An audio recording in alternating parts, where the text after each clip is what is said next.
Hello friends, welcome to my channel. जय माता दी। इस वीडियो में आज मैं आपके साथ शेयर कर रही हूँ कि सावन के महीने में आप बहुत ही सरल तरीके से घर पर किस प्रकार से शिवलिंग का पूजन कर सकते हैं।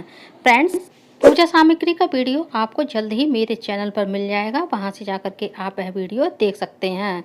इस वीडियो में मैंने पूजा सामग्री ऐड नहीं की है, वरना वीडियो बहुत ज़्यादा लंबा हो जाएगा। तो फ्रेंड्स, आप वीडियो में अंत तक बने रहिएगा, वीडियो को कहीं भी स्किप मत कीजिएगा। सबसे पहले हमें पूजा के लिए एक थाली चाहिए होगी। यदि आपके पास कांसे की पीतल की थाली है तो बहुत अच्छी बात है, नहीं है तो आप इस तरह की स्टील की थाली का भी यूज कर सकते हैं। मैंने यहाँ पे स्टील की थाली में पीतल की छोटी सी प्लेट रख ली है। यदि आपके पास पीतल की कटोरी है, छोटी सी या छोटी सी प्लेट है, तो आप भी इसी तरह से पीतल की कटोरी या फिर प्लेट पर इस तरह से शिवलिंग स्थापित कर सकते हैं। सबसे पहले हमें शिवलिंग चाहिए होगा। यदि आपके पास शिवलिंग नहीं है इस तरह का पत्थर का, तो आप मिट्टी का शिवलिंग बनाकर भी इस तरह से पूजा कर सकते हैं। शिवलिंग में पूरा शिव परिवार विराजित होता है। ये स्थान भगवान गणेश का होता है, ये अशोक सुंदरी का होता है जो भगवान भोलेनाथ की बेटी हैं। ये कार्तिकेय जी का स्थान है और ये बीच का जो भाग है ये कटिभाग माता पार्वती का हस्तकमल होता है। ये भगवान भोलेनाथ का स्थान होता है ऊपर। और यहाँ पर यदि आपके पास नंदी हैं तो नंदी को पराजित कर लें। और शिवलिंग के ऊपर जो जलधारी रखी होती है, आपने देखा होगा मंदिरों में एक कलश रखा होता है शिवलिंग के ऊपर, वहाँ पर माता पार्वती भगवान भोलेनाथ की 5 बेटियों का स्थान होता है। तो आप इस तरह से पूरे शिव परिवार की पूजा शिवलिंग में ही कर सकते हैं। मेरे पास भगवान गणेश जी की अलग से मूर्ति है, तो मैं भगवान गणेश जी की मूर्ति को भी स्थापित कर लेती हूँ। यदि आपके पास नहीं है तो आप शिवलिंग में ही पूरे शिव परिवार की पूजा कर सकते हैं। सबसे पहले हम कच्चे दूध से भगवान गणेश का अभिषेक करेंगे, उसके बाद भगवान भोलेनाथ का अभिषेक करेंगे। एक और विशेष बात, जब भी आप भगवान भोलेनाथ की पूजा करें तो आप भगवान भोलेनाथ की उत्तर दिशा में बैठकर पूजा करें। यदि आपको नहीं पता है कि उत्तर दिशा मंदिर में किस तरफ है, तो आप इस बात का विशेष ध्यान रखिएगा कि मंदिरों में जब भी शिवलिंग की स्थापना की जाती है तो जलधारी को हमेशा उत्तर दिशा की ओर रखा जाता है। अब हम सबसे पहले भगवान गणेश को अभिषेक कराएंगे जो दूध से, अशोक सुंदरी माता को, कार्तिकेय जी को, माता पार्वती को अभिषेक कराएंगे। उसके बाद हम भगवान भोलेनाथ का दूध से अभिषेक करेंगे। यदि आप डेली पंचामृत से भगवान भोलेनाथ का अभिषेक कर सकते हैं तो बहुत ही अच्छी बात है। आप डेली पंचामृत से भगवान का अभिषेक कराइएगा, बहुत ही शुभ होता है। और यदि आप पंचामृत से अभिषेक नहीं करा सकते हैं तो कच्चा दूध तो सभी के घर आता है, तो आप डेली कच्चे दूध से और गंगा जल से या फिर शुद्ध जल से भी भगवान का स्नान करा सकते हैं। कच्चे दूध के बाद मैंने गंगा जल से भगवान का अभिषेक कराया है। जब भी आप भगवान का शुद्ध जल से अभिषेक कराएं तो तांबे के कलश से कराएं। तांबे के कलश से भगवान का गंगा जल से या शुद्ध जल से अभिषेक कराना बहुत ही शुभ माना जाता है। और यदि आपके पास गौमुखी है तो आप उससे भगवान का अभिषेक कराएं। गौमुखी से भगवान भोलेनाथ का अभिषेक करना बहुत ही शुभ और फलदायी माना जाता है। पूजा के बाद इस अभिषेक के जल को आप पूरे परिवार में थोड़ा थोड़ा पंचामृत के रूप में बांट सकते हैं। उसके बाद बाकी बचा हुआ पूरा पंचामृत या फिर गंगा जल या जल आप किसी पेड़ पौधे में डाल सकते हैं या फिर किसी कुत्ते को भी पिला सकते हैं। दूध से अभिषेक करने के बाद मैंने भगवान भोलेनाथ का घी से और शहद से अभिषेक कर दिया है। इसके बाद हम एक बार फिर से गंगा जल से भगवान भोलेनाथ का अभिषेक कर देंगे। अब हम भगवान भोलेनाथ को इत्र लगाएंगे। इत्र लगाने से भगवान भोलेनाथ बहुत प्रसन्न होते हैं और हमारी जो भी मनोकामना होती है वो शीघ्र ही पूरी होती है। अब हम धूप दीप जला लेंगे, उसके बाद पूजन आरंभ करेंगे। क्योंकि अग्निदेव दीपक के रूप में हमारी पूजा के साक्षी होते हैं, इसलिए हमें कोई भी पूजा प्रारंभ करने से पहले दीपक को अवश्य जलाना चाहिए और सुगंधित वातावरण करने के लिए धूप बत्ती भी अवश्य लगानी चाहिए। हिंदू धर्म में या हमारे सनातन धर्म में अगरबत्ती को नहीं जलाना चाहिए, हमें हमेशा धूप बत्ती का ही पूजा में यूज करना चाहिए।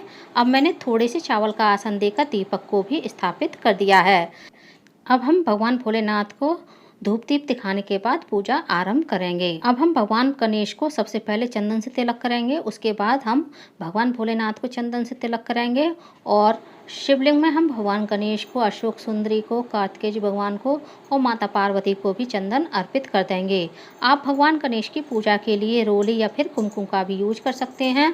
अब हम भगवान को अक्षत चढ़ा देंगे। जब भी आप पूजा में अक्षत चढ़ाएं तो टूटे हुए अक्षत का यूज नहीं करना चाहिए। भगवान भोलेनाथ को अक्षत अर्पित करने से हमें लक्ष्मी की प्राप्ति होती है और काले तिल अर्पित करने से हमारे सारे जो पाप हैं वो कटते हैं। अब हम भगवान भोलेनाथ को भांग अर्पित करेंगे। ये सूखी हुई भांग है जो कि मार्केट में आसानी से मिल जाती है। यदि आप हरी भांग डेली चढ़ा सकते हैं तो आप वो चढ़ाइएगा। यदि आपको हरी भांग नहीं मिलती है डेली तो आप इस तरह की सूखी हुई भांग भी भगवान भोलेनाथ को अर्पित कर सकते हैं। अब हम चीनी से भगवान गणेश का और भगवान भोलेनाथ का अभिषेक कर देंगे। भांग चढ़ाने से भगवान भोलेनाथ अत्यधिक प्रसन्न होते हैं, तो आप हो सके पूजा में भांग का यूज अवश्य कीजिएगा।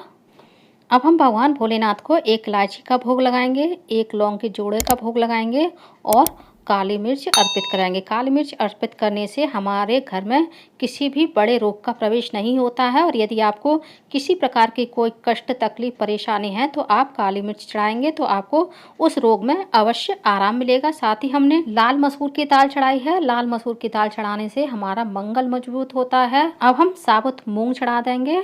साबुत मूंग चढ़ाने से हमारा बुध मजबूत होता है। साथ ही भगवान गणेश को भी साबुत मूंग चढ़ाएंगे। चने की दाल चढ़ाएंगे। चने की दाल चढ़ाने से हमारा गुरु मजबूत होता है। अब हम भगवान गणेश को और भगवान भोलेनाथ को जनेऊ अर्पित कर देंगे और वस्त्र रूपी मौली भी अर्पित कर देंगे। पूजा के लिए आपको बहुत सारी चीजें अपने घर में बहुत ही आराम से मिल जाएंगी, जैसे लौंग, काली मिर्च, दालें, दूध, गंगा जल, वस्त्र रूपी मौली, ये सारी चीज़ें हमारे पास अक्सर होती ही हैं। तो सावन के महीने में आपको किस तरह से भगवान भोलेनाथ को प्रसन्न करना है, उनकी पूजा पाठ करनी है, इसका आप पहले से ही इंतजाम करके रखिएगा। अब हमने भगवान भोलेनाथ को आग का फूल अर्पित किया है। साथ ही हम भगवान भोलेनाथ को आग के पत्ते भी अर्पित कराएंगे, जिस पर मैंने राम नाम लिखा हुआ है। भगवान भोलेनाथ को बेल पत्र के साथ साथ आग के पत्ते, पीपल के पत्ते और बरगद के पत्ते भी चढ़ाए जाते हैं। और अगर इन पत्तों पर राम नाम लिख दिया जाए तो भगवान भोलेनाथ और भी ज़्यादा प्रसन्न हो जाते हैं, क्योंकि राम भगवान भोलेनाथ के गुरु हैं। अब हम इसी तरह से राम नाम लिखकर भगवान भोलेनाथ को बेलपत्र अर्पित कराएंगे। यदि आप राम नाम नहीं लिखते हैं तो आप केवल चंदन से तिलक करके भी भगवान भोलेनाथ को बेलपत्र और आग के पत्ते, मदार के पत्ते भी अर्पित कर सकते हैं। बहुत से लोगों को पूजा के लिए बेलपत्र नहीं मिल पाती है, तो आप मंदिर में जो चढ़ी हुई बेलपत्री होती है उसको धोकर भी भगवान भोलेनाथ को अर्पित कर सकते हैं। अब हम भगवान गणेश को भी आग के पत्ते, बेलपत्र और आग के फूल अर्पित कर देंगे। इसके अलावा आप बेल, धतूरा, मदार के पत्ते, मदार के फूल, अपराजिता के फूल, गेंदे के फूल, गुलाब के फूल भी भगवान को अर्पित कर सकते हैं। अब हमने भगवान भोलेनाथ को दक्षिणा स्वरूप कुछ पैसे अर्पित कर दिए हैं। आप बाद में ये पैसे किसी मंदिर के दान पात्र में डालकर आ सकते हैं।